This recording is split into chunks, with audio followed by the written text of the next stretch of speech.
Hello friends, ഇന്ന് ഞാനൊരു normal churidar cut നൈറ്റിൻ്റെ കട്ടിങ് വീഡിയോ ആണ്. നമുക്കതിനെങ്ങനെ കട്ട് ചെയ്യാൻ നോക്കാം. ഇതൊരു ലാർജ് സൈസിൻ്റെയാണ് കട്ട് ചെയ്യുന്നത്. നമുക്ക് ഷോൾഡർ 7.75, ഹാം ഹോളും 7.75 തന്നെ.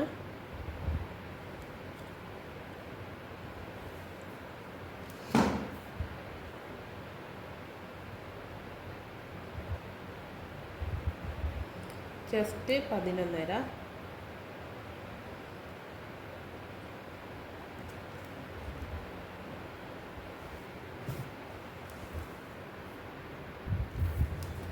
ഇതിൻ്റെ neck width 2.75, back neck length 3.5, പിന്നെ ഷോൾഡർ പറഞ്ഞല്ലോ 7.75 അവിടെ ഹാം ഹോൾ ലെങ്ത്ത് 7.75.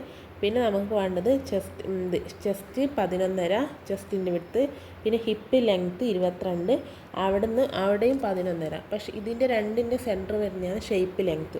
ആ ഷേപ്പ് ലെങ്ത്ത് 11. പിന്നെ താഴോട്ടേക്ക് നമ്മൾ നീളത്തിൽ വരച്ചതിന് ശേഷം താഴത്തെ അറ്റത്ത് ഒരു 1.5 ഇഞ്ച് കയറ്റിയിട്ട് ഒരു റൗണ്ടിൽ കാണുന്നുണ്ടോ, റൗണ്ടിൽ നമ്മൾ ഇങ്ങനെ 1.5 ഇഞ്ച് അവിടെ നിന്ന് മേലോട്ടേക്ക് ആക്കിയിട്ട് റൗണ്ടിൽ. ഇത് ചുരിദാർ കട്ട് നൈറ്റിക്ക് മാത്രമാണ് ഈ മോഡലിൽ നമ്മൾ കട്ട് ചെയ്യും. അല്ലാണ്ട് നമ്മൾ സാധാരണ വേറെ മോഡലിലൊന്നും താഴോട്ട് അങ്ങനെ കട്ട് ചെയ്യുന്നതല്ല.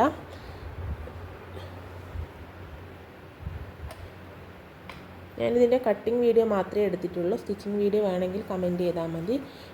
നമുക്കിത് കട്ട് ചെയ്യാം. പിന്നെ സ്ലീവ് ലെങ്ത്ത് 7.5, പിന്നെ കൈവണ്ണം 7 പിന്നെ ഒരു പ്ലസ് 1 ഇഞ്ചും കൂട്ടി 8 അങ്ങനെ കൈവണ്ണം കൊടുത്തു. പിന്നെ ഇവിടെ നമുക്ക് ഈ ആം ഹോളിൻ്റെ റൗണ്ടില്ലേ, അത് എത്രയാണ് 10.5 കിട്ടിയ ആ 10.5 നമുക്കിവിടെ കിട്ടണം.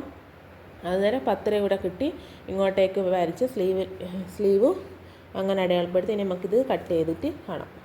ഇങ്ങനത്തെ 4 പീസുണ്ട്. അതിൽ നിന്ന് ഒരു പീസ് എടുത്ത് നമുക്ക് എടുക്കാം. എന്തിനാണെന്ന് വെച്ചാൽ സിബ് വെച്ച് അതിൻ്റെ പടിക്ക് കവർ വേണ്ടേ, അതിന് വേണ്ടിയിട്ട് നമുക്കൊരു 2.5 ഇഞ്ച് വീതിയിൽ ഇത് അടയാളപ്പെടുത്തിയിട്ട് കട്ട് ചെയ്തെടുക്കാം.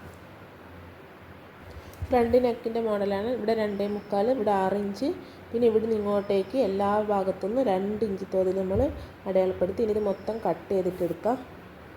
ഇതിൻ്റെ കട്ടിങ് വീഡിയോ അല്ല കഴിഞ്ഞ സ്റ്റിച്ചിങ് വീഡിയോ. നിങ്ങൾക്ക് ഇതിൻ്റെ full cutting video stitching video വേണമെങ്കിൽ കമൻറ്റ് ചെയ്യുക. നമുക്കൊരൊറ്റ പീസ് പോലും ഇതിൽ നിന്ന് കളയാൻ പറ്റില്ല, എല്ലാം സ്റ്റിച്ച് ചെയ്യാൻ ആവശ്യം വരും. പിന്നെ ഇഷ്ടപ്പെട്ടെങ്കിൽ നിങ്ങൾ ലൈക്ക് ചെയ്യണം, ഷെയർ ചെയ്യണം, സബ്സ്ക്രൈബ് ചെയ്യണം. ഇതിൻ്റെ ഫൈനൽ രൂപം ഞാൻ കാണിച്ചു തരുന്നതായിരിക്കും.